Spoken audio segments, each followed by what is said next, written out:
Bien, ahí está grabado. Bueno, vamos a empezar entonces, como les decía antes, con una introducción a los que son los patrones de diseño. Así que vamos a empezar a ver ahora de a poco, vamos a ir mechándolo con ejercicios prácticos, ¿sí? Bueno, no es nada nuevo, de hecho incluso algunas cosas ya estuvimos viendo sin saber que eran patrones, ¿sí? Eh, ¿Qué entienden ustedes por lo que es un patrón, ¿no? No un jefe, sino un patrón. Es algo que se repite para Algo que un se patrón. repite, ¿sí? Bien. Algo que se repite. Entonces, por ejemplo, ahí tenemos diferentes patrones, ¿sí? de colores y formas, ¿sí? Dispuestos de una determinada manera, ¿sí?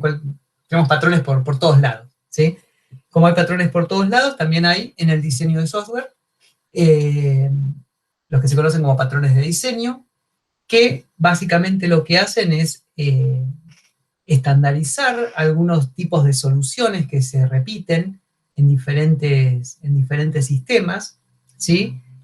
De tal forma de que si yo ya tengo una solución que sé que funciona bien en un sistema y necesito aplicar algo similar en otro, bueno, entonces, ¿qué clases necesito diseñar para adaptar la solución que tengo implementada en otro dominio, en otra parte del sistema, para que también funcione de la misma forma? ¿Sí? En general, todos los patrones de diseño me van a hacer que el diseño orientado a objetos que yo haga esté bien diseñado, justamente, ¿sí? Que sea reusable, que sea fácil de mantener, ¿sí? Todas las características que vieron con Luis que uno espera de un diseño, de un buen diseño orientado a objetos.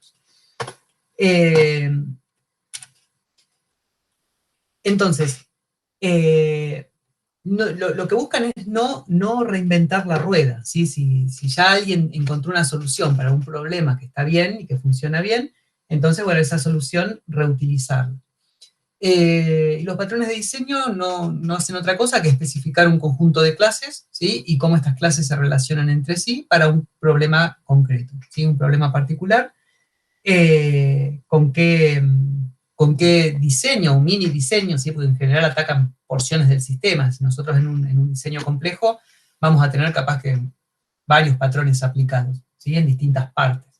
Pero bueno, leyendo los requerimientos funcionales o la descripción de lo que tengo que realizar, a, cuando uno tiene internalizados estos patrones, puede directamente decir, bueno, estoy leyendo una parte del enunciado, mira, esta partecita la voy a resolver con un composite, o esta otra la voy a resolver con una estrategia, ¿sí? Una strategy.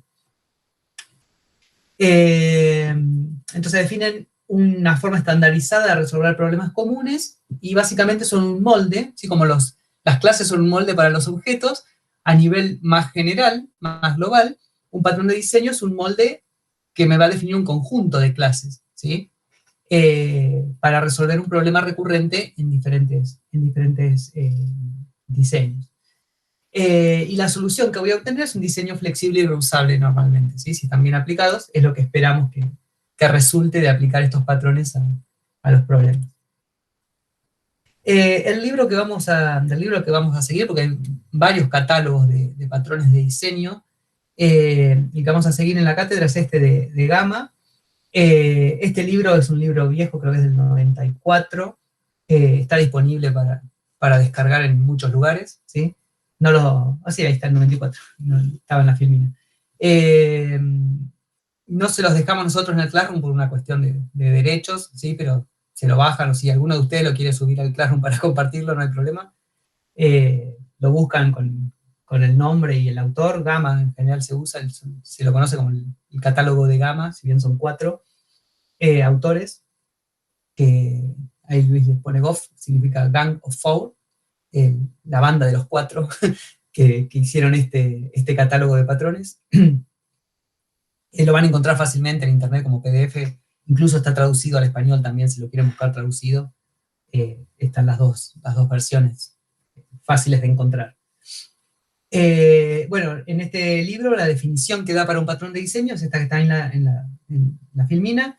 Es una descripción de clases y objetos comunicándose entre sí, adaptada para resolver un problema de diseño general en un contexto particular, ¿sí? una idea de diseño descrita de forma abstracta, ustedes van a poder aplicarla a un contexto particular, es decir, a un dominio, a una descripción de un problema particular. ¿Qué ventajas tienen los patrones de diseño? Básicamente estas que están acá en la filmina, ¿sí? Me dan un catálogo de problemas y soluciones, ¿sí? Ya estudiadas, para diferentes aspectos de diferentes sistemas. No es que en un sistema que ustedes hagan nos van a aplicar todos, ¿sí? En general aplican 1, 2, 3, pero no es que los van a aplicar, que todos le van a servir para todos, ¿sí? No, tampoco hacen magia. Estandarizan la resolución de determinados problemas, ¿sí? Vamos a ver que hay distintos tipos de patrones, algunos que me estandarizan la forma de crear los objetos, otros que se encargan más del comportamiento de los objetos, cómo se combinan para resolver el problema, y otros que me facilitan la creación de objetos complejos. Condensan y simplifican el aprendizaje de buenas prácticas, ¿sí? En general, todas estas buenas prácticas que estuvimos viendo de hacer el código reusable, flexible, que cada objeto se encargue de una única cosa, de una única responsabilidad, ¿sí? En general, bueno, todos esos conceptos están, todas esas buenas prácticas están incluidas en estos patrones. Esto es muy importante, si proporcionan un vocabulario común entre desarrolladores. ¿Por qué? Porque ustedes, en vez de, supónganse que están trabajando en un equipo, ¿no? Y el líder del proyecto le dice, bueno, mira, tenés que hacer un sistema de archivos, ¿sí? Para hacerlo flexible, hacerlo con un composite, que es el nombre del patrón que estuvimos viendo. Entonces, con solo decirle hacerlo con un composite, ¿sí? O hacerlo con un decorator, una parte del sistema, ya le están diciendo todo. Le están diciendo qué clases tienen que crear, cómo se tienen que relacionar entre sí, cómo van a componer los objetos para que se comporten como ustedes quieren que se comporta, ¿sí? En vez de tener que decirle, mira, tenés que crear una clase abstracta que tenga el método getTamaño y de ahí heredar una clase simple que devuelva su propio tamaño y una clase compuesta que recorra todos sus elementos para pedirles el tamaño y ir sumándolos, ¿sí? Solamente con decirle composite ya sabe que lo van a tener que resolver, ¿sí? De esa manera. Están simplificando el vocabulario para comunicarse entre desarrolladores. Y evitan reinventar la rueda. Lo que decía, si ya está pensada cómo ese tipo de problema se resuelve de manera fácil, entonces, bueno, no tienen que pensar una solución nueva si ya hay una que saben que funciona bien y se adapta a sus necesidades. A veces hay que adaptarlos, ¿no? El patrón me da una solución básica que ustedes después pueden incorporar nuevas clases a ese patrón que se comporten de la manera que ustedes necesitan en su diseño particular. Por ejemplo, el patrón composite que nosotros vimos con el sistema de archivos sería únicamente el archivo y la carpeta, ¿sí? Nosotros después incorporamos el archivo comprimido, ¿sí? Eso ya no sería parte del composite, lo estoy añadiendo porque lo puedo acoplar fácilmente de esas tres clases que tengo definidas en el patrón básico y me añade la funcionalidad que estoy necesitando, ¿sí? Lo mismo que el link, ¿sí? El link podría verse como otro patrón que es el patrón decorator, ¿sí? Y ahí estaría combinando el composite con el decorator en un único diseño. Bien, en general en el libro los patrones están descritos con estas tres secciones, ¿sí? Que son el nombre, que describe el problema de diseño que estoy atacando. El problema me va a decir cuándo tengo que aplicar ese patrón, en qué situaciones o en qué circunstancias lo voy a aplicar. Y la solución ya me da, esto tendría que agarrar el punterito que acá, la solución me dice ya, bueno, qué clases tengo que definir, ¿sí? Qué métodos en general voy a poner en cada clase, cómo se relacionan las clases, las responsabilidades, ¿sí? Sería eso, y cómo colaboran las clases entre sí, es decir, qué clase se va a relacionar con qué otra, ¿sí? Para que los objetos después puedan enviarse mensajes entre sí. Bien, ¿alguna pregunta hasta ahí? Es muy teórica esta parte, pero... No, ahora no. ¿Se entiende la idea de los patrones? Bueno, esto que les venía contando son los patrones que se conocen como patrones de catálogo, ¿sí? Además de este libro de Gama hay otros que definen otros patrones que fueron apareciendo después. Incluso hay libros de antipatrones, ¿sí? Que son justamente lo contrario, soluciones que ya sé que están mal. Entonces, si yo en el diseño que estoy haciendo descubro un antipatrón, es probable que ese patrón no esté, que ese diseño tenga olor feo, como decimos normalmente, ¿sí? Que no sea un diseño bueno por alguna razón, ¿sí? Estos antipatrones también tienen nombre eh, diagramas de clases comunes, ¿sí? No los vamos a ver porque nunca llegamos a ver todos los patrones, menos vamos a ver los antipatrones, pero bueno, sepan que existen y por ahí si quieren buscar hay también catálogos de antipatrones. Bueno, les decía que además de los patrones de catálogo, existen otros patrones que originalmente por ahí no estaban tan incorporados al diseño, pero que ahora ya son tan común que se los llama más principios que patrones, que son el principio de delegación, que es lo que nosotros decimos, si yo no lo puedo resolver, me saco el problema de encima, que me lo resuelva otro, y yo después resumo los resultados o uso el resultado de quien me solucionó mi partecita del problema. Y lo que son las interfaces, ¿sí? Que nosotros la vimos como una solución por ahí a la herencia múltiple o a que varios objetos diferentes tengan el mismo comportamiento. Esto también se puede considerar como un patrón, ¿sí? Aunque ahora ya se usa normalmente en los diseños como un principio, ¿sí? Pues está en todos los diseños, ¿sí? Por eso no es que es un patrón que aplico en una solución particular. Bien, entonces vamos a repasar el principio de delegación, ¿sí? Visto por ahí como si fuera un patrón. Nosotros lo usamos normalmente, ¿sí? En los diseños sin pensarlo como patrón. Entonces, ¿cuándo usamos delegación de responsabilidades o delegación de funcionalidad? Cuando queremos extender y reutilizar la funcionalidad de una clase, esta es una de las formas, de las condiciones en las que lo usamos, sin usar herencia, ¿sí? Entonces, por ejemplo, tenemos dos clases, una clase A y una clase B, ¿sí? Y tenemos otra clase C que necesita el método A1 de A y el método B1 de B. Pero a esta clase C, ¿sí? No le interesan los métodos B2 y B3.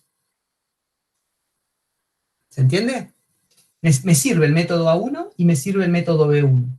Entonces, bueno, digo, heredo de estas dos clases, suponiendo que se pueda heredar, heredo de estas dos clases para que la clase C tenga este comportamiento, A1 y B1. ¿Sí? En el primer catálogo estaba herencia como patrón, claro. Ahí lo que dice son cosas que cuando surgió la programación orientada a objetos, ¿sí? Todo era novedad, obviamente. Entonces, usar herencia podía verse como un patrón de composición de objetos. De relación entre objetos. Bien, entonces, en este diseño, ¿qué problema me puede surgir? Y tener la que hereda de dos clases distintas. Claro, primero, ¿qué pasa si lo que dice acá en el primer puntito? Si el lenguaje que uso, como Java, no tiene herencia múltiple. No me sirve, ¿sí? No podría aplicarlo ahí. Y después, si la clase C no quiere todos los métodos de B, no me sirven el B2 y el B3. Yo, haciendo herencia, ¿los tengo a B2 y B3? Sí, me tirás todo. Sí.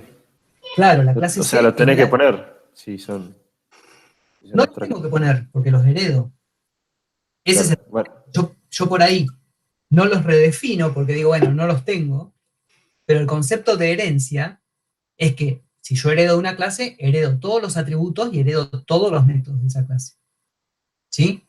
¿Puedo cambiar los métodos? Sí, los puedo sobreescribir y puedo también agregar métodos nuevos. Lo que no puedo es ocultar métodos que estoy heredando. ¿Se entiende? Por más que, bueno, yo lo sobreescribo y le digo retorna nulo, lo trato de emparchar de alguna forma, pero en realidad lo estoy heredando y conceptualmente no estaría bien. ¿Sí? Entonces, ¿cómo cambiaría en este diseño teniendo en cuenta eso? Que por ahí no tengo herencia múltiple o, lo más importante, que hay métodos que no quiero de B. ¿Cómo se les ocurre que lo podría cambiar?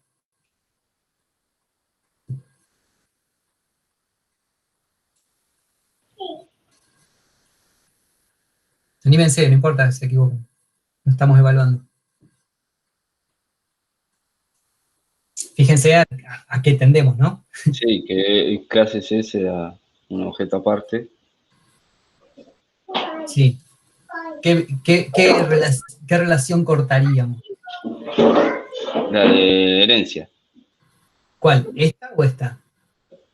B con C. De B con C. La idea sería cortar este vínculo.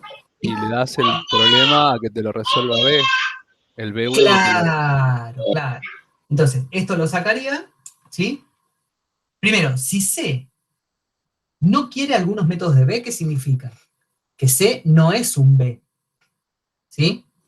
Acuérdense que la herencia establecía una relación de, no voy a poder escribir con el mouse, pero de es un, ¿sí? Entonces, si C no tiene todo el comportamiento de B, quiere decir que C no es un B. En este caso podría ser que C sea un A porque todos los métodos de A sí le sirven, ¿sí? ¿Y cómo relaciono entonces si yo necesito ejecutar el método B? ¿Me sirve este método B1 de B? ¿Qué relación hay entre la clase C y la clase B? Comportamiento. Sí, pero ¿qué relación? Y como que C tendría un atributo de tipo E. Eso, ustedes bien. O sea, yo acá tendría un atributo B, de tipo B, que sea, bueno, B, ¿sí? ¿Y este método qué haría? Llamaría a este B. Usa, qué feo que escribo, usa, ¿sí? ¿Y qué sería eso? B.B1. ¿Qué es esto? ¿Qué estoy haciendo ahí? Y delegando responsabilidad. Estoy con esto, me quedo medio abajo, ¿no? Estoy delegando la responsabilidad, ¿sí? Al objeto o a la clase que sabe resolver esa funcionalidad. ¿Sí?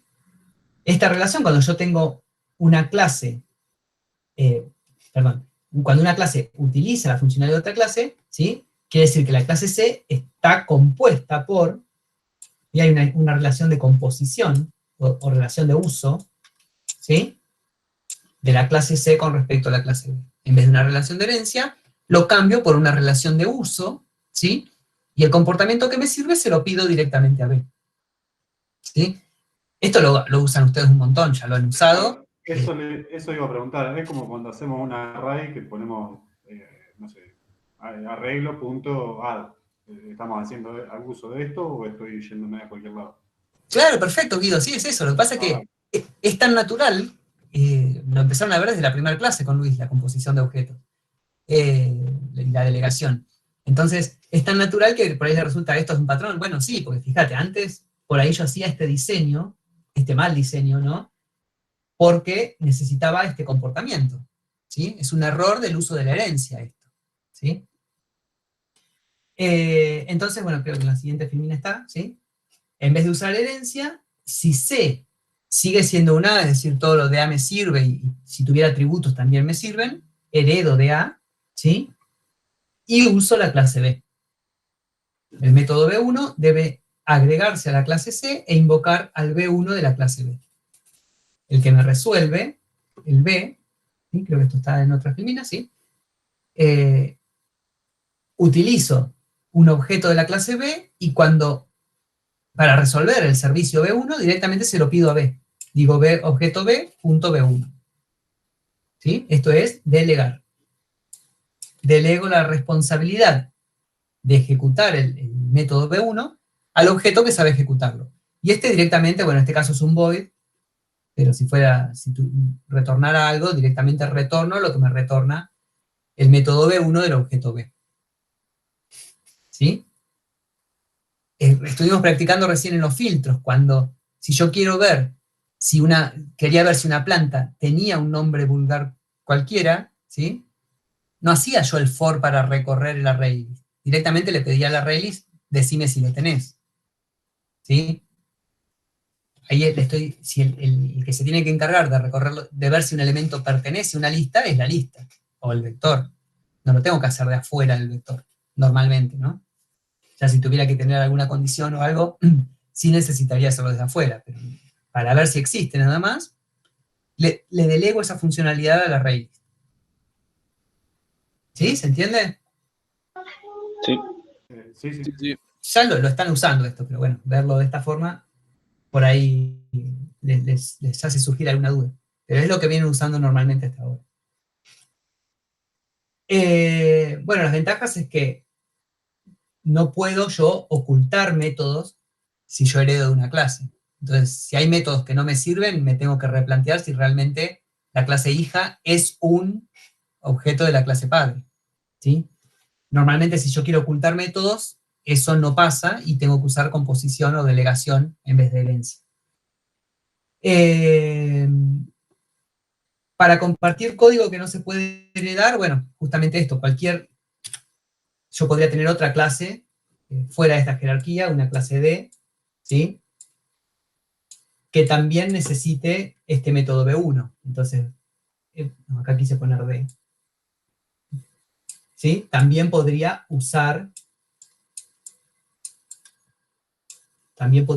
esta clase y usar los servicios que quiera.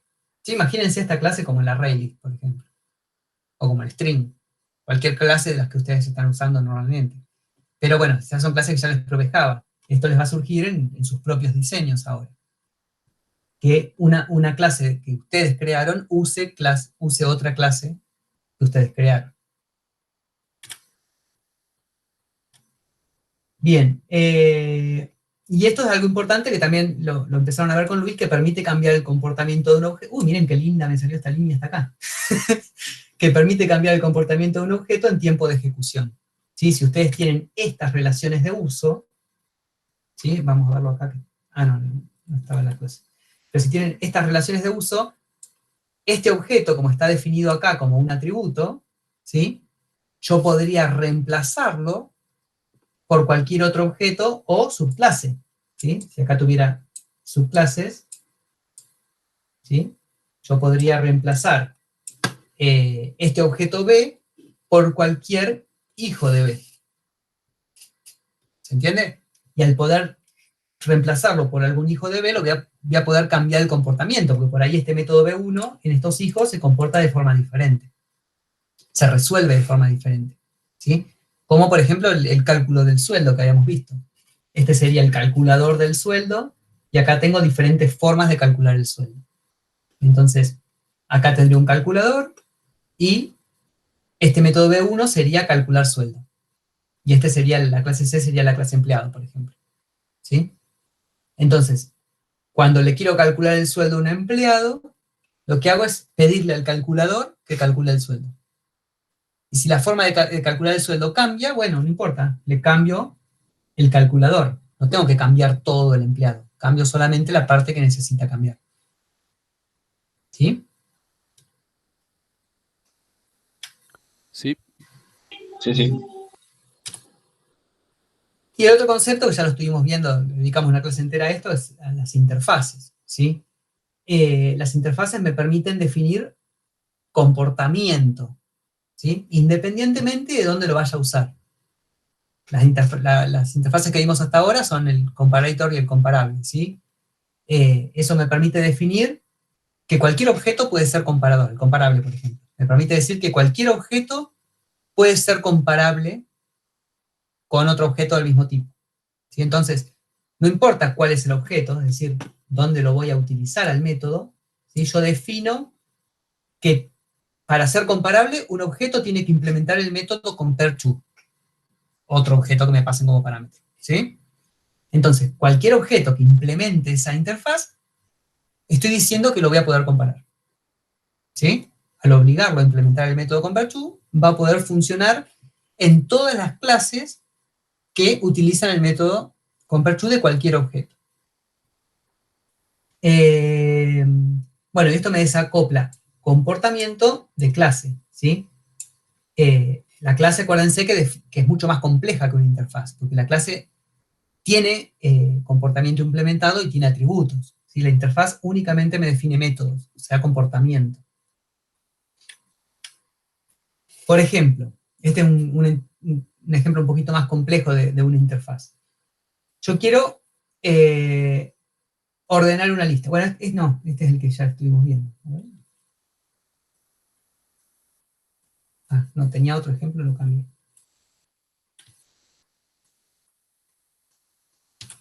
Sí, tenía otro, se ve que la última vez lo cambié por este, que es el que habían visto.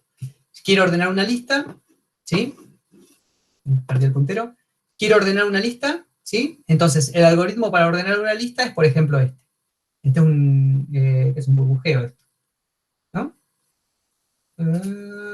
Sí, es un método de ordenamiento, si no lo conocen, que se llama burbujeo. Lo que va haciendo es... ¿Lo conocen? Sí, lo vimos. Lo vimos en Sí, programación lo vimos. 1, sí. Sí, lo vimos, Ah, pero ni hay que acordarse yo por lo menos. No, ni en pedo. Está bien, lo que hace básicamente es comparar un elemento con el siguiente, ¿sí? Y si es menor, lo intercambia.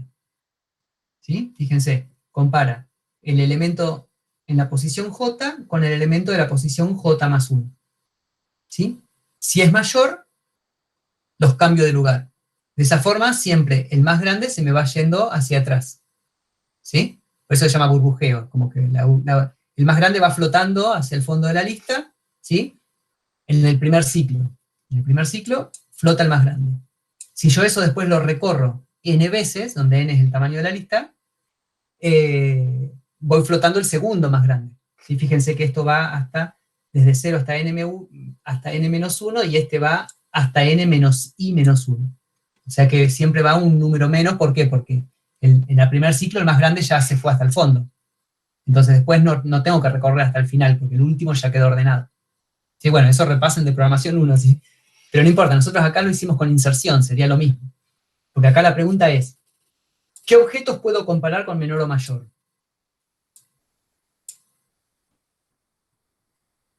En Java. Los que tienen, Claro, los enteros. claro, O los números. números. A ver, ¿quién me responde exactamente a esta pregunta? ¿Los primitivos? No. Sí, pero dice que objetos. Objetos también.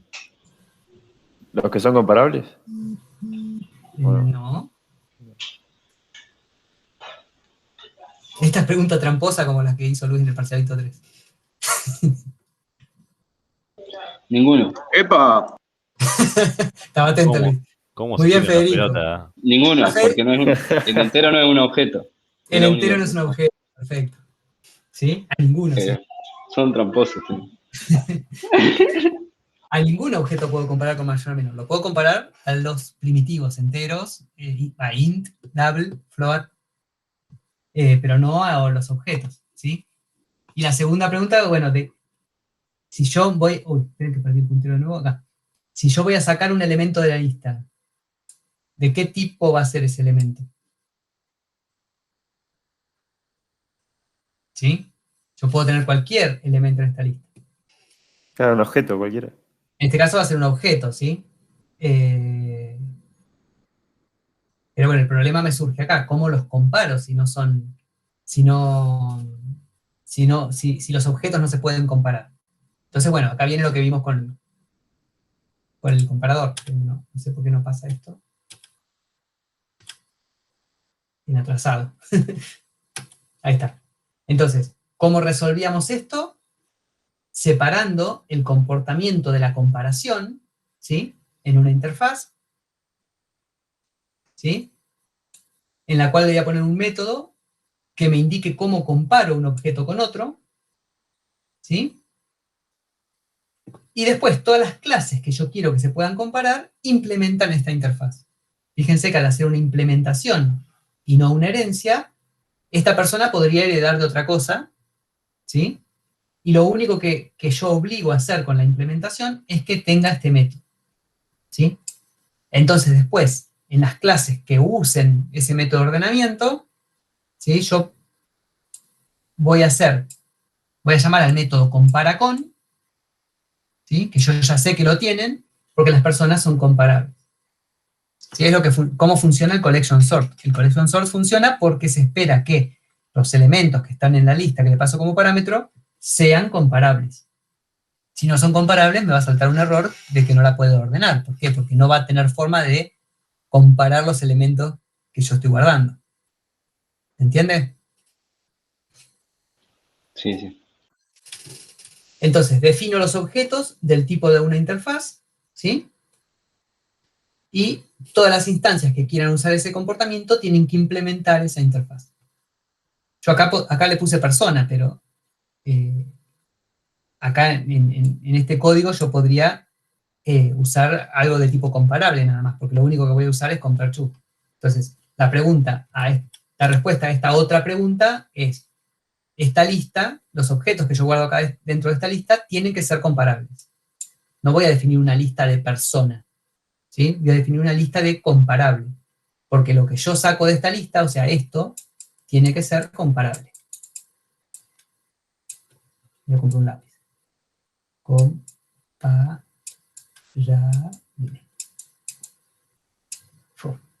Si la letra con la tiza es fea, imagínate escribiendo con un mouse. Bien. Bueno, interfaces ya más o menos lo estuvimos repasando antes, así que no me detengo más que en esto, pero se entiende más o menos cuál es la idea de la interfaz como patrón o como principio de un buen diseño, ¿sí? Abstraer comportamiento que puede ser reutilizado en diferentes objetos, ¿sí? Pero que cada objeto lo va a implementar de una forma distinta, ¿sí? Si yo ya sé cómo lo voy a implementar, lo tengo que poner en una clase abstracta. La idea de las interfaces es que es comportamiento que tienen los objetos, pero que cada objeto lo implementa de una forma distinta, de acuerdo a sus atributos o de acuerdo a cómo funciona el objeto en sí. Bien, ahora sí, pasando a los patrones de catálogo. En este libro de Gama, los patrones se agrupan en tres grandes categorías, ¿sí? Patrones de creación, de estructura y de comportamiento. Los patrones de creación me van a permitir crear objetos complejos, ¿sí? Un objeto que por ahí está formado por distintas partes, y a su vez cada una de las partes necesita ser de un tipo particular. Imagínense un auto, ¿no? Un auto está formado por un chasis, un motor y ruedas. Pero no es lo mismo un Mercedes que un Fiat que un Volkswagen, ¿sí? Entonces, a la hora de construir un auto, yo sé que voy a tener que construir un chasis, un motor y 4 ruedas, pero dependiendo de la marca me va a devolver el chasis correspondiente a cada una de esas marcas, ¿sí? Si yo quiero construir un Volkswagen Gol, entonces le tengo que pedir que me dé las ruedas del Volkswagen Gol, el motor del Volkswagen Gol y el chasis del Volkswagen Gol. Entonces hay un patrón que se encarga de crear ese tipo de objetos. Después hay otros que son de estructura, que me dicen cómo me permiten generar estructuras complejas de objetos, como las que estuvimos viendo del sistema de archivos, ¿sí? Crea grupos de objetos con determinadas características. Y por ahí los más interesantes son estos, los de comportamiento, que se enfocan más en cómo interactúan los objetos entre sí. Estos están más por ahí centrados en la estructura de clases, y estos, si bien obviamente involucran clases, porque para definir objetos tengo que definir clases, pero la idea de los patrones de comportamiento está más asociada a cómo se comunican los objetos entre sí para resolver el problema, ¿sí? Estos son los que por ahí vamos a ver más. Y los que están definidos en este patrón, en este catálogo, son todos estos, ¿sí? Que vamos a ir viendo los más importantes a medida que vayamos teniendo tiempo, bueno, por ahí también los que más se van a encontrar ustedes cuando usen algún framework o básicamente algún framework de diseño a los que se tengan que adaptar. De nuevo, estos me van a servir para crear, perdí el puntero, para crear para crear objetos con determinadas características. Los de estructura, fíjense que acá está el que ya estuvimos viendo, que es el composite. Por ahí vamos a ver también el decorator, el adapter, que se usan bastante.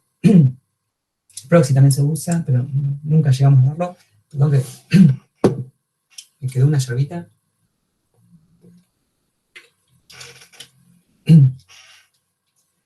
Bien, y de comportamiento, el que vamos a empezar a ver va a ser el strategy, ¿sí? Este que le encanta a Luis, el observer. Este que me encanta a mí, el iterator.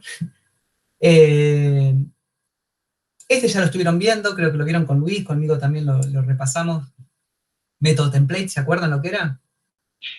Sí. Cuando un método invoca un método abstracto. Claro. O un método abstracto, sí. Cuando un método concreto invoca un método abstracto, ¿sí? Fíjense que ya lo estuvieron usando sin saber que era un patrón. Observer, lo vieron en Angular, algo que observa un observable, sí, eso mismo. Cadena de responsabilidad, también lo vemos, por ahí es cortito. Intérprete se usa, es muy específico de compiladores, por ahí no se adapta a demasiados problemas. El comando encapsula comandos en objetos, ¿sí? Por ejemplo, cuando ustedes tienen una interfaz gráfica que al hacer clic en un botón se ejecuta determinada acción y al hacer clic en el menú también se ejecuta la misma acción. Entonces, como la acción es la misma pero se invoca de diferentes lugares, esa acción está encapsulada en un objeto, ¿sí? Y la ventaja que tiene que si ustedes van guardando los comandos que ejecutaron, entonces los pueden después deshacer, ¿sí? El clásico undo, redo de todas las aplicaciones de hoy en día. ¿Sí? Si ese comando que ustedes ejecutan saben cómo se desejecuta, ¿sí? cómo se anula la ejecución, entonces pueden hacer esta funcionalidad de deshacer y rehacer. El memento, esto no llegamos a verlo, por eso los cuento medio por arriba. El memento, un ejemplo clásico es ¿cómo se llaman los puntos de restauración del sistema operativo? ¿Sí? Es como una foto del sistema en un momento, ¿sí? Claro. Es un objeto, y después pueden restaurar el sistema en esa foto, digamos. Por eso es momento. Como la película, Memento. Vieja, ¿no? Sí. Esa que se iba tatuando. No, muy vieja. No, sí. Un tipo que no tenía memoria, entonces iba tatuando todo lo que vivía para no olvidarse. Casi tan difícil de seguir como el ejercicio que hicieron con Franco recién en la película esa. ¿En serio? ¿Tan difícil fue? No, la película. No, la No, película. la película sí, porque iba de atrás para adelante, ¿no? Sí, Era rara un de lío. seguir. Tenía pérdida de memoria a corto plazo el protagonista. Sí, algo así. Yo la vi cuando salió hace muchísimo. El state se usa cuando el comportamiento de un objeto depende de su estado. ¿Qué es el estado del objeto?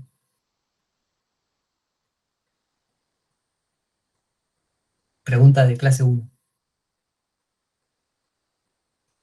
¿Qué definía el estado de un objeto? Los valores que tomaban sus atributos. Bien, Juan. ¿Sí? Los valores de los atributos definen el estado.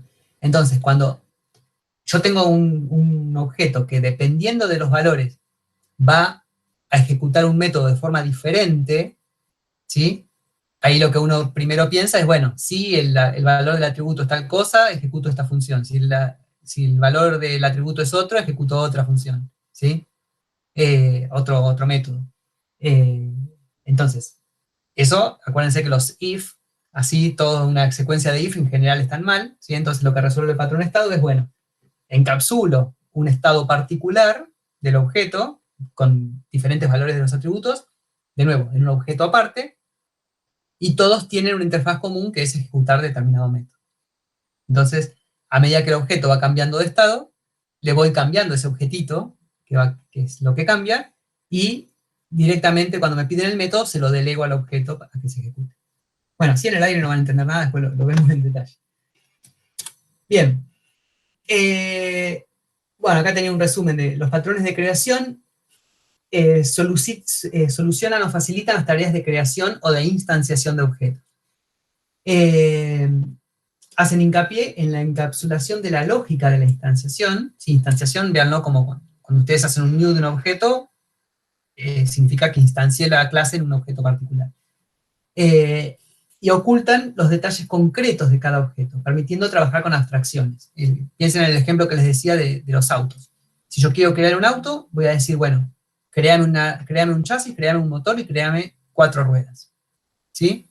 Ahora, dependiendo de qué fábrica de autos ejecute ese método, se van a crear objetos diferentes. ¿Sí? Pero yo podría tener una clase fábrica general, una fábrica de autos general, que sabe cómo crear autos generales. Y después, dependiendo de cada instanciación de esa fábrica, sea Fiat, sea Volkswagen, sea Mercedes,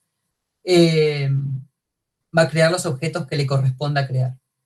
¿Sí?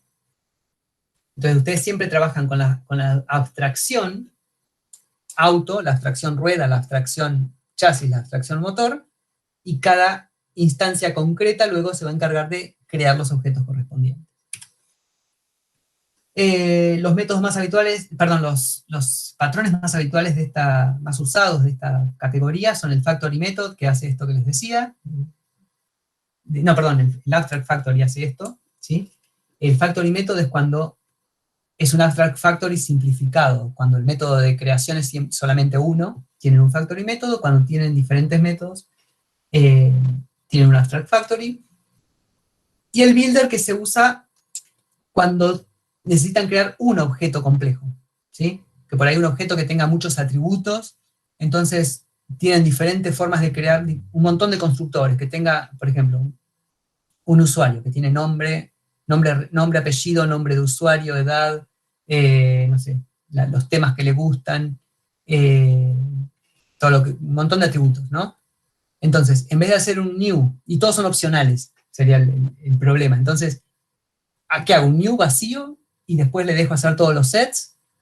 Entonces el usuario tendría que hacer un new de un objeto vacío, y después hacer objeto.setNombre, objeto.setDNI, objeto.setUsername.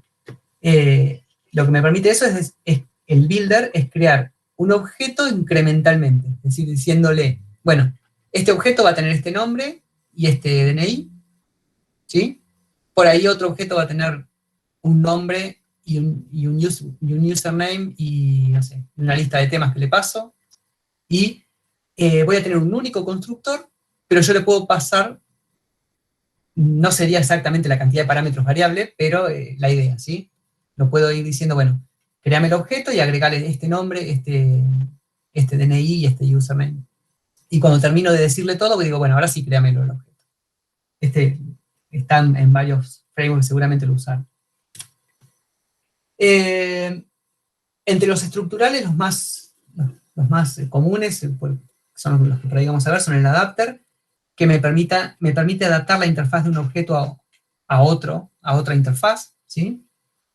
El decorador, que me permite ir agregando funcionalidades a un objeto de forma dinámica, ¿sí? O cambiando el comportamiento del objeto de acuerdo a diferentes decoraciones o decoradores que le voy agregando. El facade, que es un objeto que me simplifica una interfaz, ¿sí? Entonces, si tengo una interfaz que por ahí tiene muchísimos métodos, pero mi sistema solamente necesita pocos de esos, ¿sí? Y el resto los quiero ocultar, entonces con este patrón sí puedo ocultar un conjunto de métodos al cliente, digamos. Siempre cuando se habla de cliente se habla del objeto que usa el patrón. Y el composite, que es el que estuvimos viendo con el sistema de archivos, que me permite componer de manera uniforme objetos simples y objetos compuestos. Y dentro de los de comportamiento, bueno, ya más o menos se los conté, el command, que encapsula un comando, el observer, en el cual tengo un mecanismo de suscripción, ¿sí? De tal forma que cuando un objeto cambia, todos los objetos a los que les interesa ese cambio se enteran que el objeto cambió, y esto me evita tener que preguntar activamente al objeto, ¿cambiaste? ¿Te cambió algún valor? ¿Te cambió algún valor? Entonces el que cambia avisa, y al que le interesa le llega esa notificación. El strategy, que me encapsula también un algoritmo, de la misma forma que el command, me encapsula un algoritmo, pero la idea detrás de este patrón es que ese algoritmo lo puedo cambiar en tiempo de ejecución, ¿sí? Un ejemplo que ya vieron de esto es, de nuevo, el calculador de sueldos, ¿sí? Imagínense que el cálculo del sueldo es un algoritmo que puede ser simple o puede ser complejo, y yo en tiempo de ejecución puedo cambiar ese algoritmo, puedo cambiar la forma en la que se calcula el sueldo de un empleado para que se comporte de otra manera. Entonces, el comportamiento del empleado cambia, porque yo le cambié el algoritmo de cálculo de sueldo, pero en realidad no cambió el empleado completo, cambió la partecita del empleado que calcula el sueldo, ¿sí? Entonces yo puedo seleccionar el algoritmo dinámicamente, ¿sí? Por eso se llama estrategia. Dependiendo de diferentes factores, ¿no? En este caso sería porque el usuario, perdón, el empleado pasó de ser un empleado contratado a un empleado por comisión, por ejemplo. Y el método template, que ya lo conocen, ¿sí? Permite especificar el esqueleto de un algoritmo, ¿sí? Y las subclases van a terminar de definir ese esqueleto implementando las partecitas que faltan implementar. Bien, ahí tenía. Pensé que seguía el composite, pero lo tengo en otra fila. Bien, ¿alguna pregunta así general de los patrones? No, por ahora. Por ahora nada, ¿no? Hasta que empiecen a usar. Claro. Es como el comparator, ¿vieron? Cuando les di comparable era una pavada, pero después, a la hora de los bifes se complica. Bueno, vamos a ver este para no cargarlo con teoría, este que ya lo estuvimos viendo, vamos a formalizarlo, ¿sí? El patrón composite es un patrón de estructura, ¿sí? Me va a permitir estructurar un objeto complejo, ¿sí? De forma tal de que yo pueda utilizar los objetos simples y los objetos compuestos de manera uniforme. A ver que perdí, si me escriben en el chat no los estaba viendo. Ahí va. Entonces, acuérdense que la intención de los patrones es, bueno, en qué situaciones yo lo utilizo.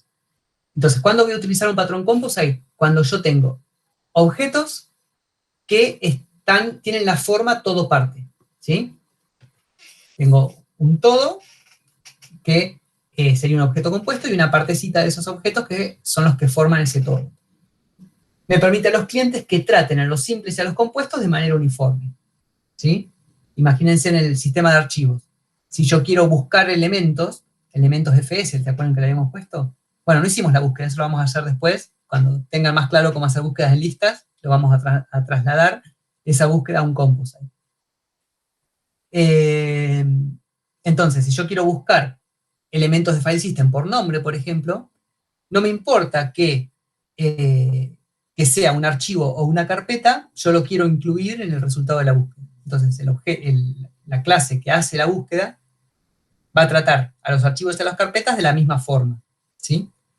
Para eso, obviamente, tienen que tener métodos en común que yo pueda invocarle a los dos. Bueno, las ventajas son que permiten tratar de manera uniforme los simples y los complejos, ¿sí? Como así con posiciones recursivas. Acuérdense que esto me generaba un árbol de elementos, ¿sí? Que podría ser todo lo complejo que yo quiera. Simplifica el código de los clientes, ya que solo usan la interfaz. ¿Qué significa que solo usan la interfaz? Voy a dar vuelta el lapicito. Solo usan la interfaz significa que van a usar normalmente, ¿no? Obviamente después va a haber excepciones cuando, por ejemplo, cuando yo quiera agregarle un elemento a un compuesto, al simple no le puedo agregar elementos. Entonces, en general, los clientes, es decir, en la clase que usa el patrón, va a usar los métodos que están definidos en la clase abstracta, ¿sí? Eso significa que solo usan la interfaz. Entonces, si yo solamente utilizo los métodos que están definidos en la clase abstracta, yo sé que cualquier subclase los tiene implementados. Entonces puedo utilizarlas de forma indistinta, ¿sí? A un archivo, a una carpeta, a un simple o a un compuesto. Y facilita añadir nuevos componentes sin afectar a los clientes. Entonces, nosotros habíamos hecho archivo carpeta. Teníamos un file system que tenía una lista de archivos y carpetas. Cuando, más avanzada la clase, agregamos los accesos directos o agregamos los archivos comprimidos, la clase que utilizaba los simples y los compuestos no se enteró que yo agregué esos elementos. Yo ahora a cualquier elemento le podía pedir el tamaño, por ejemplo, o ¿qué otro era? La cantidad de archivos. Entonces, como yo lo había definido en función de la interfaz, que estaba definido cantidad de archivos y tamaño en la clase abstracta, al agregar nuevos hijos, por ejemplo, acceso directo, por ejemplo, comprimido, tenían que implementar esos métodos, ¿sí? Entonces yo los podía seguir tratando como si nada, no me importa si era un archivo comprimido o era un acceso directo. Tienen definido ese comportamiento. ¿Sí? ¿Me siguen? Sí, Marcelo. Sí, sí. Parece que sí. Inconvenientes. Es difícil restringir el tipo de los hijos. ¿Qué quiere decir esto? Que yo no puedo controlar, por ejemplo, que lo que agrego a una carpeta sean solo archivos. ¿Sí? ¿Por qué? Porque yo agrego un elemento compuesto. Entonces yo no podría, no es que no podría, sería difícil o ya tendría que meter un código medio raro para controlar que, por ejemplo, a una carpeta solamente me agreguen accesos directos. ¿Sí?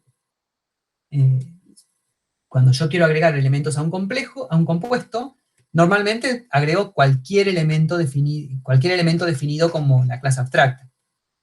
Cualquier elemento que herede, perdón, de la clase abstracta. Esa es una de las ventajas. Si yo tengo que hacer este tipo de restricciones, ya este patrón se empieza a complicar aplicar. Y este también es un problema, que es la gestión de los hijos. Si la gestión de los hijos normalmente es tarea de quién, del simple o del compuesto. Del compuesto. Del compuesto, ¿sí? El simple no tiene hijos. Entonces, el simple no tendría por qué tener métodos para agregar hijos o eliminar hijos, ¿sí?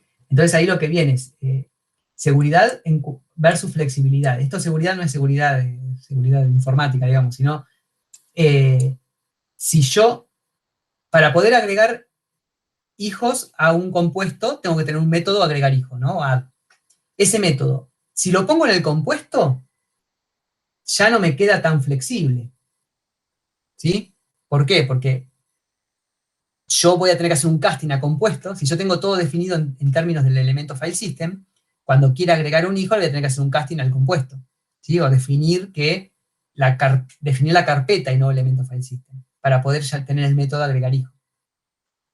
La alternativa sería, bueno, le pongo el método en la interfaz, en la clase abstracta, y que todos los hijos tengan un método agregar hijo, y que el simple no haga nada. Implemente ese método haciendo nada. Entonces, ese método es más seguro porque no tengo que hacer castings, ¿sí? Pero me queda medio raro porque estoy agregando métodos que no necesita, ¿sí? Entonces, bueno, eso es un problema del patrón. En general, uno va más por la seguridad de decir, bueno, solamente a los compuestos le puedo agregar elementos, ¿sí? Y no le agrego esos métodos a ningún objeto simple, ¿sí? Es lo que se hace normalmente. Pero bueno, también está la otra alternativa de poner el método add como abstracto y que los simples no hagan nada. A nosotros en general no nos gusta mucho. Bien. Y otro ejemplo de Composer. Ya vimos el sistema de archivos. Fíjense si tienen un enunciado con estas características. Dice que un documento está formado por varias páginas. Bueno, está con negrita ya más o menos lo que van a ser los objetos, ¿no? Las cuales están formadas por columnas que contienen líneas de texto. Las líneas de texto están formadas por caracteres. Las columnas y las páginas pueden tener marcos. Los marcos pueden tener columnas. Las columnas, los marcos y las líneas de texto pueden tener imágenes. ¿Sí? Entonces, si ustedes interpretan textualmente este enunciado, les van a aparecer todas estas clases. ¿Sí? El documento está formado por páginas, las páginas están formadas por marcos y por columnas. A su vez, las columnas están formadas por marcos, los marcos también pueden tener columnas. Las columnas pueden tener imágenes, la línea de texto también puede tener imágenes, las columnas tienen líneas de texto, y la línea de texto tiene caracteres. ¿Sí? Les queda un pelote de clases, ¿sí? Que después a la hora de utilizarlos, normalmente los servicios que se les pidan sobre este enunciado, van a ver que en general casi todos estos objetos se comportan de la misma forma, o en general hay dos tipos de objetos. ¿Cuáles serían acá, a simple vista, los dos tipos de objetos que tendría que modelar? O tres.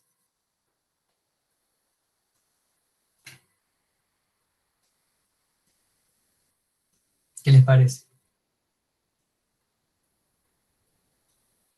Tienen la ayuda que estamos en Composite, o sea que vamos a tener que llevar este diseño a un Composite. ¿Qué sería el simple? ¿Qué sería compuesto acá? Una página sería el simple. ¿Una página no tiene hijos? Sí, para mí sería el compuesto. Ah, sí. Claro. El Fíjate que la simple página sería está El carácter. formada, carácter, entonces. la página está formada por columnas o por marcos, o sea que ya está compuesta por algo. Sí, el simple es carácter. Claro. Claro. Claro, fíjense que carácter no está formado por nada. O sea que este sería un simple. Mm. Imagen ¿Hay sería algo el más? otro. ¿Hay algo más que sea simple? Imagen. Claro, si se fijan en imagen tampoco, no sale ninguna flechita si lo quieren ver de esa forma. ¿Sí? Imagen sería otro simple. Y todas las demás están formadas por cosas, pero fíjense que se combina, porque por ejemplo, la columna. La columna está formada, si la columna fuera compuesto, ¿no? Está compuesto por línea de texto, que también es compuesto. Pero también puedo incluir cosas que son simples. Y ahí se me va armando el composite. ¿Sí? La columna está compuesta por cosas compuestas o por cosas simples. En este caso, el documento está compuesto por páginas. Si lo vemos en esas dos clases, sería una cosa compuesta por otras cosas compuestas. Acá no habría cosas simples. Pero bueno, ahí está el tema de lo que veíamos acá. ¿Sí? De que en este patrón la gestión de los hijos es un tema. En general, uno va por lo más general y dice, bueno, si bien el compuesto está formado por el documento solo está formado por compuestos, ¿sí? Lo dejo como compuesto, total, me sirve el diseño, ¿sí? Ahora, si el enunciado me dijera explícitamente que un documento no puede tener objetos simples o no puede tener caracteres sueltos o imágenes sueltas, ahí, bueno, ya tendría un problema porque tendría que hacer ese control, ¿sí? En los enunciados que nosotros le vamos a dar, normalmente quedan medios rebuscados escritos para evitar esas cosas, ¿sí? Entonces normalmente uno le pone una línea que dice los documentos pueden tener caracteres sueltos, como para que no tengan esa restricción de que haya compuestos que solo tengan compuestos, o compuestos que solo tengan simples, ¿sí? Ustedes busquen siempre de armar una solución general, ¿sí? Que se adapte al problema. En este caso, entonces me quedaría una cosa así. Se me despelotaron un poco las líneas. Esto, a ver si puedo agarrar un color similar. Esto vendría así, ¿no? Quedó por acá abajo. Tendría un documento abstracto, ¿sí? Del cual heredan un carácter y una imagen, que son dos cosas simples, y un compuesto que está compuesto por documentos abstractos. De esa forma, el compuesto va a tener caracteres, imágenes y otros compuestos, ¿sí? Y después, esta herencia, si hiciera falta, en el caso del sistema de archivos, la carpeta era una carpeta y no había herencia, pero bueno, puede pasar que tengan acá, si esto se justifica, ¿cuándo se justificaría que tenga estas subclases acá?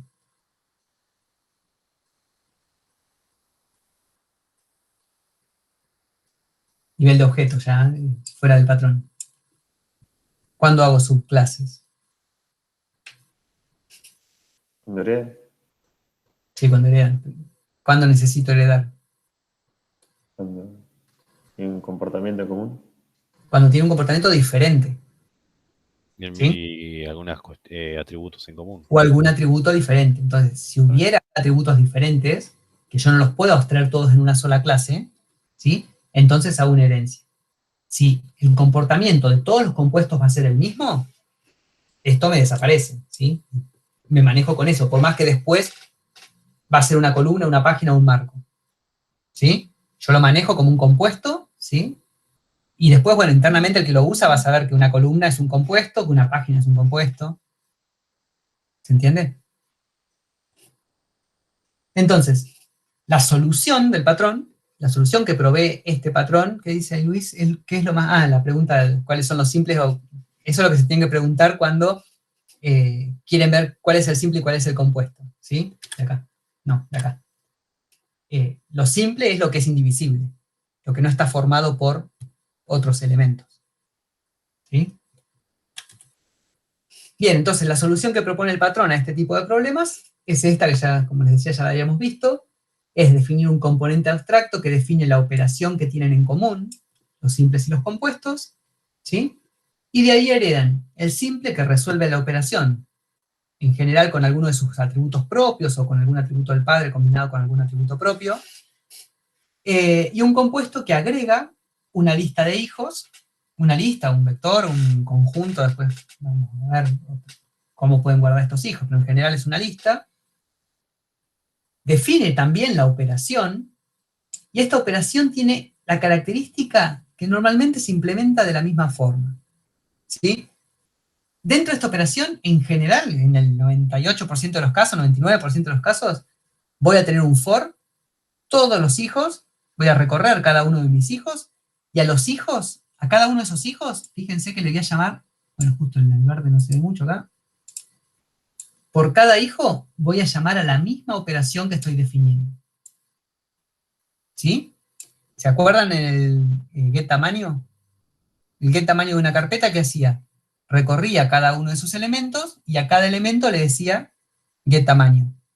Y después, obviamente, con esta operación hago algo. En este caso del tamaño lo sumaba, lo iba acumulando en una variable. ¿Sí? En el caso de una búsqueda, ¿qué voy a tener que hacer? Unir los resultados de la búsqueda de cada uno de los hijos. ¿Sí? Esto, bueno, este sería el esqueletito, pero después, obviamente, con esta operación, si no es void, van a tener que hacer algo. Van a tener que sumarla o acumularla o quedarse con el mínimo, con el máximo, con lo que sea. Y además de implementar la operación, el compuesto tiene que tener los métodos necesarios para generar esa estructura, ¿sí? Agregar un hijo, eliminar un hijo, y obtener el hijo de una posición. Esta por ahí no es tan común, ¿sí? Pero mínimamente el agregar lo tienen que tener. Eliminar generalmente no se los pedimos, pero bueno, por ahí se los puede pedir, pero el agregar sí o sí lo tienen que tener, porque si no tienen el agregar no pueden armar la estructura. Bien. Obviamente, esto a nivel de clases. A nivel de clases son 3 clases, bueno, y el cliente que es el que la usa, el que usa el Composite. Acá tendríamos, por ejemplo, el explorador de Windows, sería el cliente. Acá tendría el elemento FS, carpeta y archivo. Perdón, al revés, archivo y carpeta. A nivel de objetos, ¿sí? Se les genera un arbolito, en el cual tienen un compuesto que está formado por simples, ¿sí? Y compuestos, que a su vez los compuestos están formados por simples y compuestos, y genera, bueno, sí, acá tengo la que sigue, creo, el ejemplito que les había dado del sistema de archivos, ¿sí? Esto sería un compuesto formado por 3 compuestos, este compuesto está formado por 2 compuestos, y a su vez cada uno de esos tiene un conjunto de simples, pero acá, por ejemplo, today tiene compuesto, simple, otro compuesto, ¿sí? De cualquier combinación y en cualquier orden. Entonces, ¿quiénes son los participantes del patrón? Los participantes se les llama las clases que intervienen en el patrón. La clase componente, ¿sí? Volvemos atrás, sería el abstracto, que me define, es la clase abstracta que me define la interfaz, es decir, los métodos que va a tener todos los elementos del Composite, ¿sí? Los simples y los compuestos. Después, el simple, que representa los objetos de la composición que no tienen hijos y tienen que implementar las operaciones por sí mismos, ¿sí? No la pueden delegar en sus hijos, la tienen que saber responder ellos mismos. Por ejemplo, el getTamaño de un archivo es devolver su atributo tamaño. El compuesto, que implementa las operaciones de los componentes, las operaciones para los componentes con hijos, ¿sí? Es decir, almacena los hijos, es decir, cómo agrego y elimino hijos, y implemento las operaciones, normalmente delegando en sus hijos la resolución de esa operación, y agregando algo más, ¿sí? En el caso, por ejemplo, del getTamaño, solamente delegaba y iba sumando, pero puede ser que también agregue alguna funcionalidad al resultado de los hijos. Por ejemplo, buscar el mínimo, buscar el hijo con menor tamaño, ¿sí? Y bueno, después el cliente, que es el que usa los objetos de la composición, en general, mediante la interfaz componente, ¿sí? Esto no es tan cierto porque, obviamente, cuando quiero agregar un hijo, tengo que saber que a lo que le estoy agregando un hijo es un compuesto. Entonces ahí es donde viene el temita de que esto no es tan flexible a la hora de agregar y eliminar hijos, pero por lo general, la flexibilidad viene en el uso de esta operación. Bueno, obviamente puede ser varias operaciones, ¿no? Nosotros hemos visto dos, get tamaño y get cantidad de archivos. Pueden tener todas las operaciones que quieran. Mínimamente tiene que haber una operación que se comparta entre simples y compuestos y que se resuelva de manera diferente, si no, tampoco tendría sentido hacer el patrón. Bien. Bueno, fíjense en este sistema que habíamos visto, sistema de archivos, me quedaba esta estructura de clases. Las cosas en común, los atributos en común que tenían los archivos y las carpetas, las poníamos arriba en el elemento fs, y los métodos, que serían las operaciones comunes a ambos objetos, eran get tamaño y get cantidad de archivos. El archivo además agregaba atributos adicionales, ¿sí? Acá también, además de los elementos, yo podría tener otros atributos que no sean comunes con los archivos. Lo que sí o sí tengo que hacer es implementar los dos métodos que están definidos en la interfaz, como en cualquier clase que hereda de una clase abstracta. Bueno, ejemplos estos que vimos, el file system formado por carpetas y archivos, un documento que está formado por páginas que tienen párrafos, imágenes, caracteres, y el TP especial seguramente también tenga esto, ¿sí? Porque a Luis le encanta, y a mí también, entonces en general van a tener que buscar este patrón en los enunciados. No lo fuercen obviamente, si no está, no está, pero en muchos va a haber este tipo de... este patrón va a estar en varios ejercicios a partir de ahora. Combos de productos, dice Luis. Claro, imagínense que tienen productos y a su vez se pueden armar combos que combinan diferentes productos a otros combos. No sé, piensen en un sistema de mensajería que reparte cartas, pero también puede armar combos postales, ¿sí? Que agrupan diferentes cartas, por ejemplo, que van a la misma ciudad, ¿sí? Y a su vez a diferentes distritos dentro de la misma ciudad, perdón, al mismo distrito y a diferentes ciudades dentro del mismo distrito, ¿sí? Entonces, distrito y ciudad, por ahí lo manejo todo como un compuesto, de forma común, ¿sí? Entonces, un compuesto puede ser una ciudad o un distrito, y comparten que a los dos les puedo agregar cartas dentro de un combo postal. Bien. ¿Vieron Breaking Bad? Sí, imagínense, sí. Serión.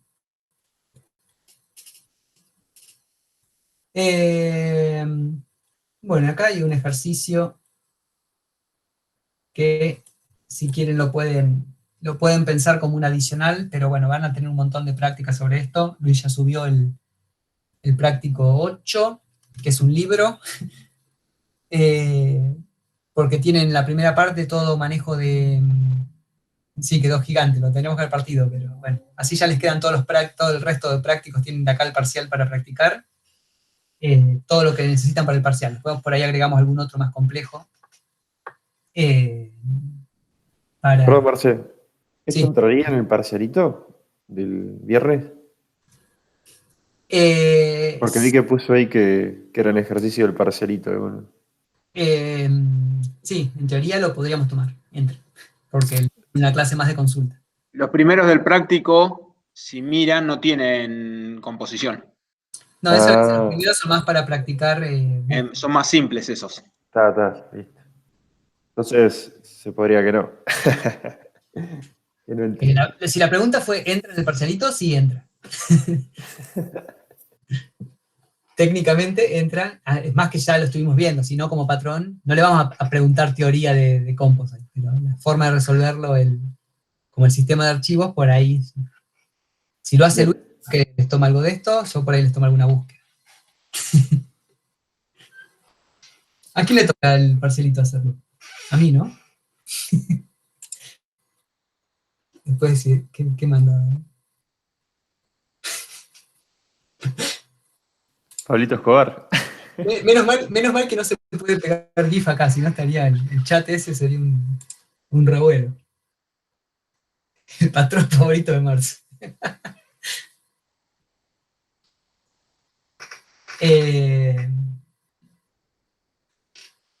Bueno, son 1:30, así que si quieren hacer algún ejercicio, o este mismo, si lo quieren pensar el adicional este que está acá. lo pensamos medio por arriba, después lo implementan ustedes. Dice, una empresa multinacional se organiza en sucursales regionales, por ejemplo, sucursal regional Argentina, España, etc. Y sus sucursales regionales se componen de grupos de trabajo, ubicados en distintas ciudades dentro de la sucursal regional. Y cada uno de ellos se compone a su vez de un cierto número de empleados. Cada uno de los empleados posee una especialidad y un sueldo. Hasta ahí, bueno, no puedo saber qué tienen en común para ver qué es un simple y qué es un compuesto. Se debe responder a los siguientes servicios. Determinar la cantidad de empleados de la empresa, sucursal o grupo que tienen una determinada especialidad. ¿Sí? No es la cantidad total de empleados, sino la cantidad de empleados que tienen una especialidad determinada. Obtener la especialidad de un empleado, grupo, sucursal o empresa. La especialidad de los grupos, sucursales y empresas se determinan como la especialidad que es mayoría entre sus miembros. Estos de máximo son complicados, normalmente se rebuscan ahí. Obtener todos los empleados de una empresa, sucursal o grupo que tienen una determinada especialidad. Fíjense que este es parecido. Perdón, quise. No tiene cancelar esto, es mantener o descartar. Pongo acá. Ahí más fácil, así no se me corre. Es parecido a este, ¿sí? Lo que pasa es que este es la cantidad de empleados y este es devolver los empleados. ¿Sí? Sí. ¿Qué les parece? ¿Hay un composite acá o no? Medio que el título no es tendencioso, pero... Por eso ya sabemos que sí. Puede que sí. Bueno, ahora que saben que sí hay un composite. ¿Cuál sería el simple? ¿Cuál sería el compuesto? Y obviamente voy a tener que hacer una clase abstracta que tenga sentido abstraer esas dos cosas. Sería muy malvado. Sí, tan malvado como hacer un mago que se convierta en caballero.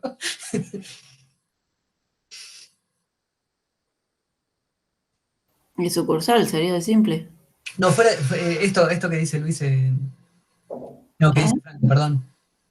Ahora te escucho, Nelia, perdón. Que esto que dice Franco, nos ha pasado que por ahí no hemos tomado un composite en algún parcial, y como van seteados a que hay un composite, lo inventan, y queda horrible el diseño, porque después no tienen cosas en común las clases, y las abstraen, o sea, les decimos, normalmente hay un composite, pero si no hay, no lo fuercen, ¿no? Sí, Noelia, perdón. ¿Qué me habías dicho? No, decía que la sucursal era el simple. Para mí, los empleados, porque la sucursal tiene empleados. Bueno, empezamos. Y empleados tienen especialidad y sueldo, al menos que el sueldo quiera hacer. Bien, empezamos a discutir ahí, a ver. No, ya quiere discutir conmigo, Federico, todo mal. Y anda a discutirle a Federico. No, discutir no. Che, y si identificamos Mira, mejor a los Federico ya lo sujetos estamos a primero, probar sin que rinda, como viene. y lo tiene merecido, Marcelo. La verdad que viene bárbaro. Sí, ¿me has dicho, Juan? No, decía de identificar primero todos los objetos y después definir. Bueno, esa es otra simples y alternativa. complejos, me parece. Esa es otra alternativa. En vez de pensar ya de una en cómo ver el composite acá, bueno, veamos qué objetos hay y vemos después si hay un composite. ¿Qué objetos tendríamos? En principio, marquen todo como hicimos acá, ¿no? Perdón. Si nos queda esto, bueno, que nos quede esto. Después lo simplificamos. Obviamente, si van por este camino, van a perder más tiempo, ¿no? Pero bueno, si les ayuda, lo hacemos así. Una empresa, una sucursal. Bien, tendríamos, entonces, esperen que voy a guardar así, no, después no lo guardo. Tendríamos una empresa, tendríamos Sucursal. sucursales, Empleado. tendríamos sucursal regional, ¿no? Siempre dice sucursal regional, ¿no? Sí. Esto, Argentina, España. Ciudades tenés también. No, eso sería una instancia sucursal, digamos. Son diferentes instancias de sucursal, bien. Sí. Acá tenemos otro, grupos de trabajo. Grupo de trabajo. Las Y tenés sucursales ciudades tienen- dentro de la sucursal regional tenés también, ¿no? Sí, pero ciudad sería un string. Claro, porque se le daría a la Ah, sucursal sería como a donde un array pertenece. list, sería. Los grupos de trabajo dice que están en distintas ciudades. El grupo Sí, pero- tiene una ciudad, digamos. Claro, el grupo está en una ciudad particular. Claro. Los empleados. Sí, si quieren lo marco para ver si me sirve después, pero... Pero una pregunta, Sí. ¿las sucursales son conformadas por grupos de trabajo? Claro, fíjate, la empresa está formada por sucursal, Sí. las sucursales por grupos de trabajo. Y los grupos están ubicados en una ciudad. Ah, cada grupo de trabajo está en una ciudad distinta. O sea, Claro. es un atributo del grupo de trabajo. Es más Y un tiene atributo. empleado. Y tiene empleado. ¿Dónde está? Acá, empleados. ¿Sí? Cada grupo está formado por empleados. Y cada empleado está formado por, vamos a decirlo de esa forma, Ya, tiene especialidad y sueldo. sí. Pero ahora no empiecen a hacer todo el está formado, que es un compuesto, ¿no? Porque los objetos tienen atributos también. Sí, sí. Sí, bueno, falta toda la otra parte del enunciado que tiene los métodos. Para ver qué comparten los distintos objetos. Pero bueno, hasta ahora tenemos... podemos ver qué es un compuesto, como decíamos hoy Luis, qué se puede dividir en otras cosas y qué no, qué es indivisible en el enunciado. Y qué cosa, cuál de todas estas cosas que marqué en amarillo está formada por otras cosas. Empresa, La sucursal, empresa, tiene sucursal. La sucursal tiene grupos. sí, Y los grupos tienen ciudades, Empleados. tienen empleados. Y empleados no. No. bien, en realidad los grupos no tienen ciudad, sí, pertenecen a una ciudad, pero no tienen varias ciudades. Claro, no. ¿Sí? Entonces, ciudad es un atributo, ¿sí?, del grupo. ¿Y especialidad y sueldo? Atributos Atributos empleados. empleados. Los empleados. Son atributos de empleado, bien. Entonces, estos son atributos. Bien, entonces, en principio nos quedó empresa, sucursal, grupo y empleado.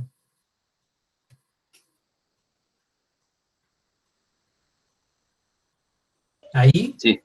¿Me hacen falta todas las clases? Vamos a mirar la otra parte del enunciado. Determinar la cantidad de empleados de la empresa, sucursal o grupo. Ya cuando estas cosas me dicen de un método de uno, otro u otro, Sí. de este y este, es como que Sí. se calculan todos de la misma forma, ¿no? Porque me está diciendo obtener la especialidad de un empleado, grupo, sucursal o empresa, ¿no? Ahí me los menciona los cuatro. Pero después me dice, la especialidad de los grupos, sucursales y empresas se determinan como la especialidad que es la mayoría entre sus miembros. O sea que, si miran esto, el comportamiento de grupo, sucursal y empresa, al menos para este método, es siempre el mismo. Todos buscan el máximo. Sí. El más repetido, perdón. Y buscan el más repetido dentro de los empleados. El más repetido, Porque es Claro, un atributo pero- de empleado lo que estás buscando. Igual que la de Claro. arriba también. Pues la cantidad Bien. de empleados de la empresa o sucursal o grupo. O sea, claro, la es lo cantidad mismo. de empleados de empresa, sucursal o grupo que tienen una determinada especialidad. Bueno, acá no está aclarado, pero es obvio, ¿no? Que Y es más o menos como el sistema de archivo cuando veíamos si sumábamos uno o no en función del Claro, tipo de, claro, tal de cual, clase. tal cual. Bueno, entonces, resumen, Sucursal, empresa Todo trabajo. y grupo es lo mismo. Está hablando de lo mismo casi. Porque tiene el mismo vamos comportamiento. a agregar una... No, acá, una nueva diapositiva. Y vamos a hacer las clasecitas, entonces. ¿Qué me quedaría? Sucursal, empresa, grupo, ¿El simple quién es entonces? empleado. Empleado. Empleado. Empleado sería el simple. El compuesto, Grupo de trabajo. le podemos poner grupo. Un grupo de empleados, ¿no? En realidad, una sucursal agrupa Sí. otros grupos y empleados también. Sí. Y una empresa Eh, agrupa bueno, y sucursales. el nombre más difícil es el que se le pone acá arriba, que en general es elemento, elemento empresa. Sí. Estos nombres son difíciles siempre de poner, o quedan nombres muy generales. Bien. Vamos a agregar. Está acá. Esto. Para poner atributos y métodos que vamos a tener que tener. Te faltó la sucursal. No, ¿Qué? pero es grupo. Son todos grupos. Ah, ok. Sucursal es grupo y empresa es grupo. Claro. En realidad este sería el compuesto, ¿sí?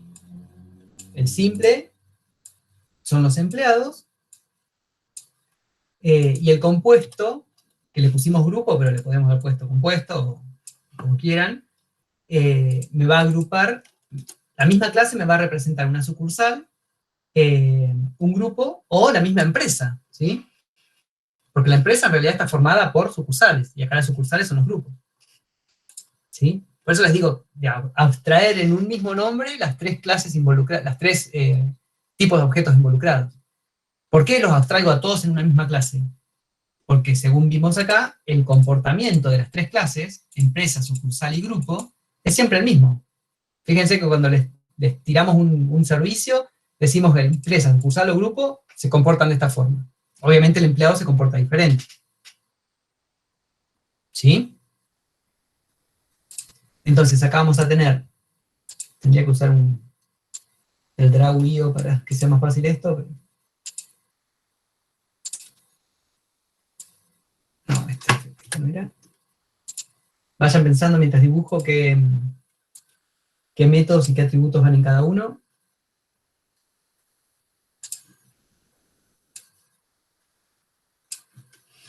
Miren qué bonito. Volvemos acá. Empleado, ¿qué va a tener? Especialidad y sueldo. Especialidad y sueldo, ¿sí? El grupo, ¿no va a tener una especialidad? Sí, pero va a depender del cálculo de empleados. Claro. Dependía de la cantidad de empleados de ese grupo que tenían. La mayoría de las especialidades del empleado. Claro. Pero sí. Entonces, diferencien lo que es responder a un método, responder a un mensaje, que es obtener la especialidad. A un grupo yo le puedo pedir la especialidad, pero esa especialidad no la voy a tener guardada en una variable, porque la tengo que calcular en base a los elementos que lo componen. Es lo mismo que el tamaño de una carpeta. Claro, sería un método ese. Claro, tengo que tener el método que es de especialidad, pero no el atributo especialidad. El atributo especialidad va acá, ¿sí? No sé por qué lo escribo con rosa. La especialidad iría acá, ¿sí? Y algo más tenía el sueldo, ¿no? El sueldo Claro. después, creo que no se usa el sueldo, pero vamos a ponerlo porque está que lo tiene. ¿Sí? Y el grupo lo que va a tener es los elementos. ¿Sí? Entonces ahí se me armó el composite. ¿Dónde está el rombito? Acá.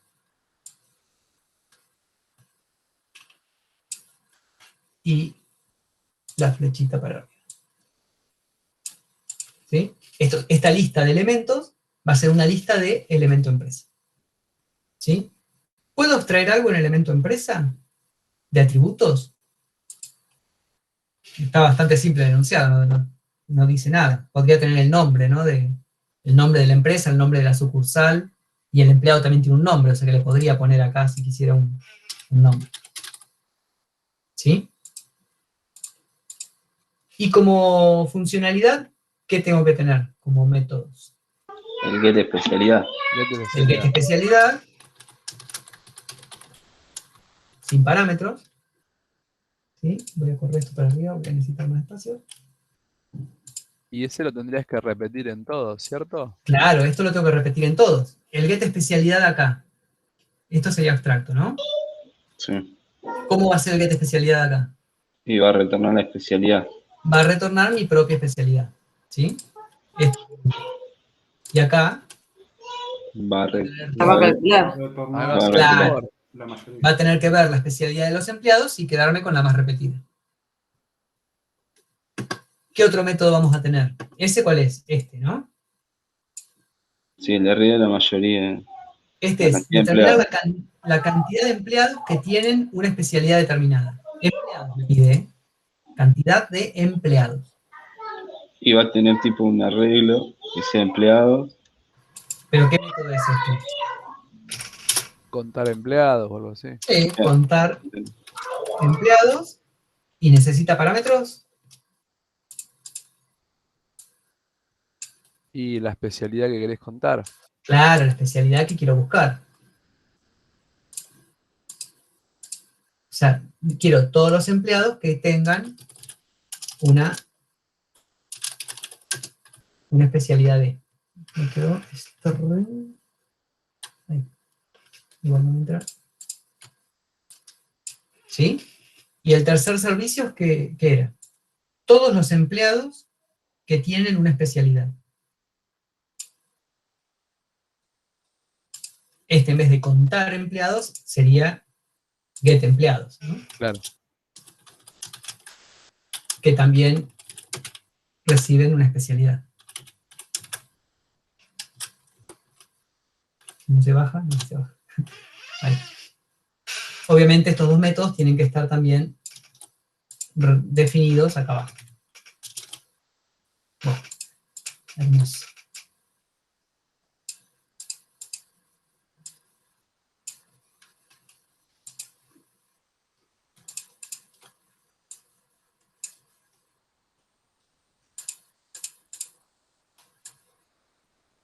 Bueno. Ya ahí lo planteamos. Ahora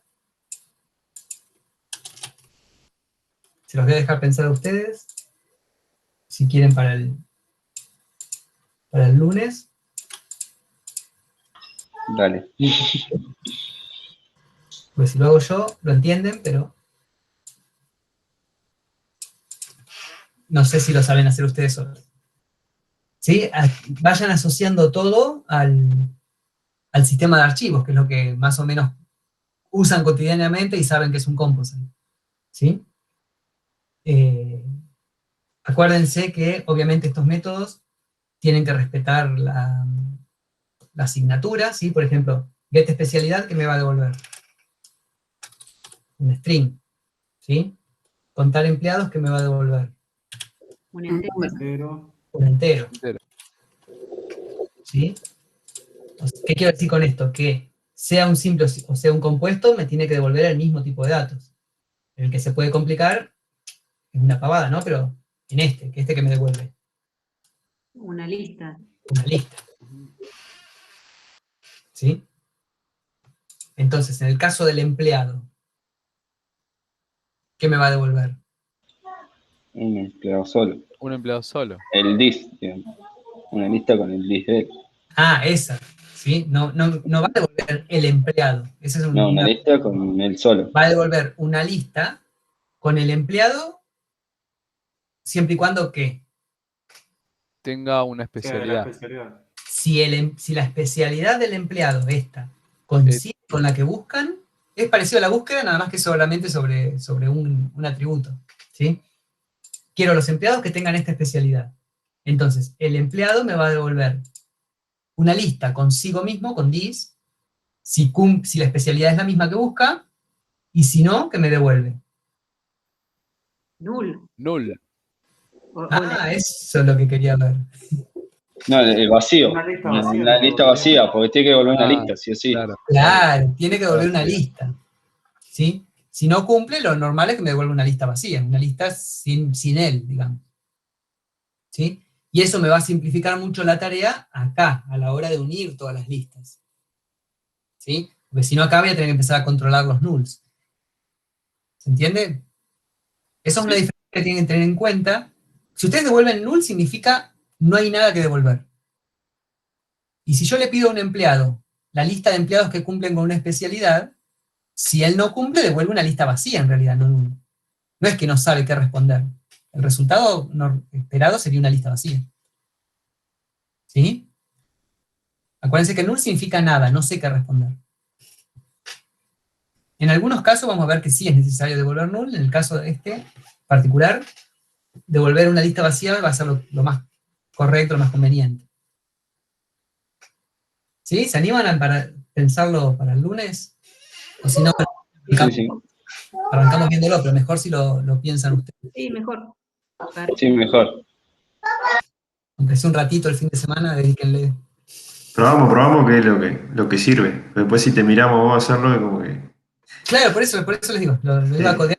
Una probadita, aunque sea. Ya cuando se trabe, listo. Lo iba a hacer, pero quedaban 15 minutos, digo, más vale que lo piensen. Lo vemos el lunes bien en detalle. Y bueno, tienen para divertirse el práctico 8, el libro 8, con ejercicios de búsqueda. Los que no lo estuvieron practicando, practíquenlo, ¿sí? Porque eso es más de cabeza que vaya el parcialito. Y bueno, si ya los que ya estuvieron viendo la búsqueda y más o menos les sale, van a ver que son todos iguales, entonces pueden avanzar un poquito con el práctico. Bueno, chicos, de mi parte... Bueno, gracias. Muchas gracias. Bueno, Buen fin de semana. gracias. Chau, Buen chau. fin de para todos. El Buen lunes. fin de semana.